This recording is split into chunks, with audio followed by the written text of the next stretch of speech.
સર્વ શ્રીમદ ભગવદ્ ગીતા પ્રેમી ભાઈ બહેનોને મારા જય યોગેશ્વર. આજ તારીખ 12/4/26ના રોજ ગીતા સૂત્ર વિડીયો નંબર 29 છે. ભારતીય દર્શન વિશ્વની સમસ્યાઓ માટે 3 ઘટકો એટલે કે એક પરબ્રહ્મ, 2 આત્મા અને ત્રીજું જગતના સ્વરૂપ તથા તેમના પરસ્પરના સંબંધ છે તેના પર ધ્યાન કેન્દ્રિત કરે છે.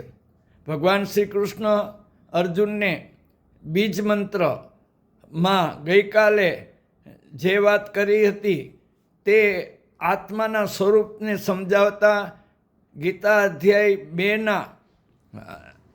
2માં આત્માની અમરતાની વાત કરે છે. અધ્યાય 2 શ્લોક નંબર 18માં શ્રી કૃષ્ણ ભગવાન કહે છે કે આત્મા અવિનાશી, અમાપ અને નિત્ય છે, પરંતુ તેને જે દેહ મળ્યો છે તે નાશવંત છે. એટલે કે શરીર મળ્યું છે તે સ્વભાવથી જ નાશવંત છે. આગળ અધ્યાય 2 અને શ્લોક નંબર 19માં ભગવાન આગળ કહે છે કે આત્મા કોઈને મારતો નથી અને કોઈનાથી મરાતો પણ નથી. આત્મા કદી ઉત્પન્ન થતો નથી અને કદી મરતો પણ નથી. એ પૂર્વે જન્મ પામી મૃત્યુ પામશે એમ પણ નથી. આત્મા અજન્મા છે, નિત્ય છે, શાશ્વત છે અને અનાદિ છે. શરીરનો વધ થવા છતાં તેનો નાશ થતો નથી. સંત જ્ઞાનેશ્વર કહે છે કે ઘટ એટલે ઘડાનો નાશ થવાથી તેમાં રહેલો આકાશ એટલે ખાલી જગ્યાનો નાશ થતો નથી. તે જ પ્રમાણે શરીરનો નાશ થતાં આત્માનો કદી નાશ થતો નથી.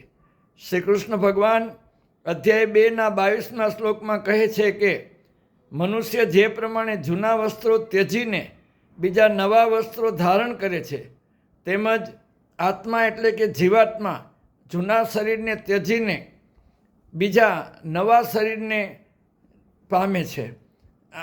અધ્યાય 2 અને શ્લોક નંબર 23માં ભગવાન કહે છે કે આત્માને શસ્ત્રો છેદી શકતા નથી અને અગ્નિ બાળી શકતો નથી. પાણી તેને ઓગાળી શકતો નથી અને પવન તેને સૂકી શકતો નથી. વધુ કાલે જય યોગેશ્વર.